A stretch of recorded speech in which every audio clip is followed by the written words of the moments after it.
Hi, and welcome to my channel. Today I want to talk about intrahepatic cholestasis of pregnancy, also known as ICP, also known as cholestasis. I wanted to walk you through my experience from my diagnosis, my symptoms, and then the effects on my baby.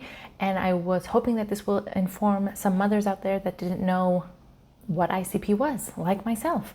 And if it wasn't for Google, who knows what would have happened. Before I get into this video, please remember to subscribe, comment, and like if this video helped you. It really helps me and my channel, and it helps with the YouTube algorithm. So I appreciate you. Thank you so much.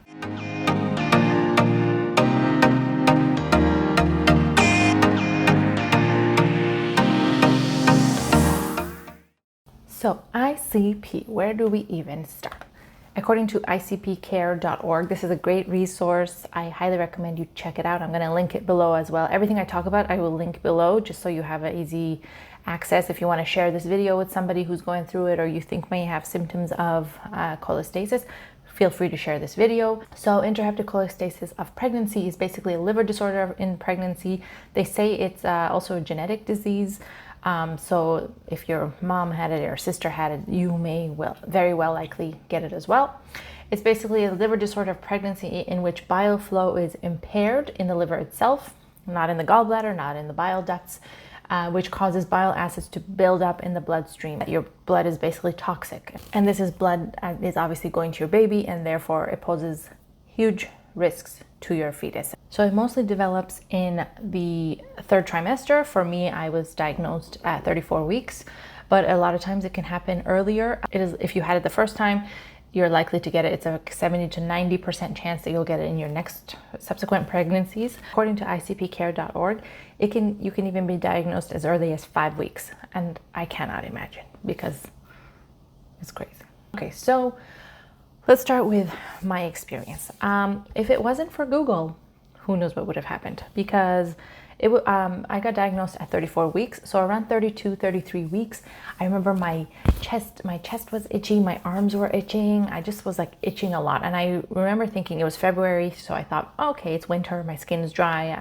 I'm pregnant, so my hormones are probably all over the place, causing my skin to be dry and itchy. So I was just itching constantly for like a week, and I kept telling my husband, I'm so itchy. Are you itchy? Is this like, is it, do we need a humidifier? What is it? So we were sitting in bed one day and I was itching again. And he's like, hey, Google, what causes itching in pregnant women? And then Google said, on the website pregnancyBirthBaby.org.au, they say, if you're worried about your itching, or if you have severe itching, it's important to see your midwife or doctor. Obstetric cholestasis, also called intrahepatic cholestasis of pregnancy, is a serious liver disorder that affects a small number of pregnant women, usually in the last 3 months of pregnancy.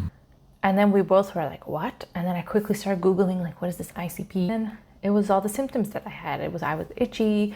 And then I got really paranoid and really scared, because one of the first things that you read is that this could cause stillbirth. And so when you hear that, or when you read that, it's just fear, fear, fear. It's just all over your body. So this is another reason I wanted to make this video, is that I was so scared and I felt so alone in it, and I didn't know anybody else who had this disease. I've had friends, my sister, who had babies, and nobody talked about this. I'd never heard of it. And ICP affects 1 in 1,000 pregnancies, they say. So it's not that common. And I didn't know anybody. Like I said, I didn't know anybody who went through it. So I felt very alone and scared. So I quickly told my family, and my sister-in-law is a nurse. She also has a friend who is an OB/GYN. And so she quickly told her. I quickly went in and I told my doctor about it. And as soon as I said I have itching, she was like, uh-oh. So my doctor said, let's send you in for testing next week. When I told my sister-in-law and her friend that my doctor was going to send me in for testing next week, her friend was like, you better push for some testing, and this is a serious disease, so you better push. So that's another reason for this video, is I want to make sure that you advocate for yourself, because I called my doctor. I need a test right away. I'm so itchy. I don't want to leave anything for next week and see what happens. So she quickly sent me in for a test. She quickly put me on a drug called ursodiol, which helps calm the itching and kind of decrease the bile acid levels. The test is your bile acid levels. your AST and your ALT. AST tests for liver damage or any liver disease, and they'll give you the range for that. ALT is an enzyme found in the liver, and then I guess they're looking to see if there's any liver damage, any damage to the cells, and ALT, your ALT level will signify that. So my bile acids, AST and ALT were all very high, as you can imagine. So I was on orso right away. And as of the 34-week mark, I was going in for an ultrasound once a week and blood work twice a week. So it was just intense, and they really ramped it up for me. And I think because of how high my levels were, they were really taking it seriously, which is another thing I want to tell you, is to make sure they take it seriously. Go get the monitoring, go get the ultrasounds. I'm part of a few Facebook groups that I will also link below. They're amazing.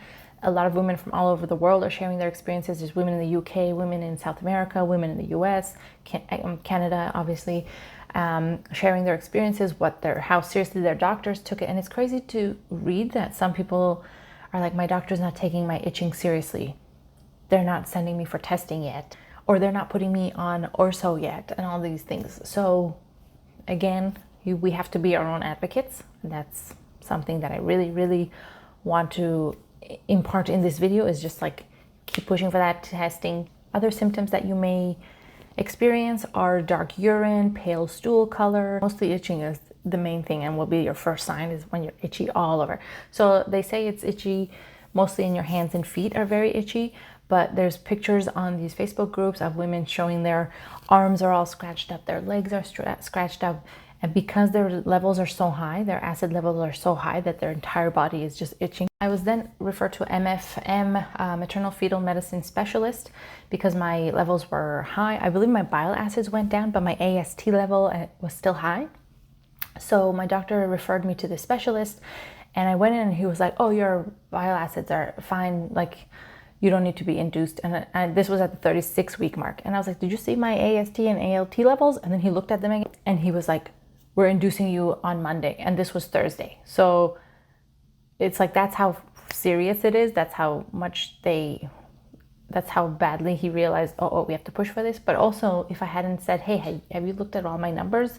He wouldn't have done that. And what would have happened? So it just blows my mind we really have to be our own advocates. And that's like the main takeaway from this video, is like, if you have these symptoms, make sure you're getting monitored, make sure you're doing whatever you need to do for your mental health and for your baby's safety. So I think that's everything I wanted to say in this video. After I posted this on Instagram, actually, that I had this, a few women that I know messaged me and said, oh, I had this too, or my mom had this. And I couldn't believe that there's all these people that have had it and we don't know about it, we don't talk about it, and there's still so much research that still needs to be done about cholestasis and ICP. So please, if there's any takeaway, be your own advocate. Try not to stress. Everything did work out at the end. I was induced. I did have a C-section at the end of the day, and a lot of the effects on the baby, once the baby's born, a lot of babies have jaundice. Your baby might come out with some jaundice, which mine did too. Luckily, he didn't need time in the NICU, but a lot of the kids need time in NICU because, again, there is fetal distress because of ICP and how quickly it's caught and how effective URSO is and all that stuff. So there's a lot more that you can learn on icpcare.org. I just wanted to share my experience. I hope this video helps you. I hope it raises some awareness. I hope you have a very healthy, happy pregnancy and baby, and all works out for you in the end. Thank you so much for watching. I'll see you next time.